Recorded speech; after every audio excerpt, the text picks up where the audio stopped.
ઉપરવાસમાંથી પાણીની આવક સતત વધતા વાસણા બેરેજના પણ 25 દરવાજા ખોલવાની ફરજ પડી રહી છે। વાસણા બેરેજના દરવાજા ખોલીને પાણી છોડાયું છે। નર્મદા કેનાલમાંથી 8,158 અને સંત સરોવરમાંથી 18,849 ક્યુસેક પાણી છોડાયું છે। ધરોઈ ડેમમાંથી 79,500 ક્યુસેક પાણી છોડાતા રૂલ લેવલ મેન્ટેન થઈ રહ્યું છે। વાસણા બેરેજનું રૂલ લેવલ મેન્ટેન કરવાની સૂચના આપી દેવાઈ છે।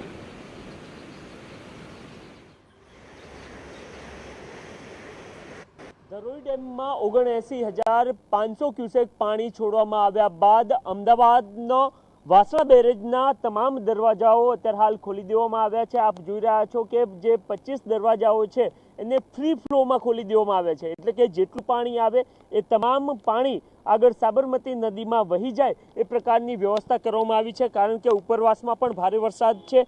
આ સિવાય ધરોઈ ડેમમાંથી 79,500 ક્યુસેક પાણી, નર્મદા કેનાલમાંથી 8,158 અને સંત સરોવરમાંથી 18,849 ક્યુસેક પાણી છોડવામાં આવ્યું છે। એના જે પગલે જે રૂલ લેવલ છે એને 125 ફૂટ અત્યારે હાલ મેન્ટેન કરવા માટેની સૂચના આપવામાં આવી છે। અત્યારે હાલ આપ જોઈ રહ્યા છો કે કેવી રીતના તમામ દરવાજાઓ ખોલી દેવામાં આવ્યા છે અને 126 ફૂટથી પાણી વહેતું આપને જોવામાં મળી રહ્યું છે। મહત્વની વાત એ છે કે હવામાન વિભાગ દ્વારા પણ વરસાદની આગાહી આપવામાં આવી છે। મધ્ય ગુજરાત અને ઉત્તર ગુજરાતના જે વિસ્તારો છે ત્યાં આજે અને આવતીકાલે ઓરેન્જ એલર્ટ પણ આપવામાં આવ્યું છે। ત્યારે સાવચેતીના ભાગરૂપે આ 25 દરવાજાઓ હાલ ખોલીને જે રૂલ લેવલ છે એને મેન્ટેન કરવા માટેનો પ્રયત્ન કરવામાં આવી રહ્યો છે અને ઉપરવાસમાંથી જે પાણી છોડવામાં આવ્યું છે એ આવતીકાલ સવાર સુધીમાં ફૂલ ફોર્સથી અહીંયા વહેતું આપને જોવા મળી શકે છે।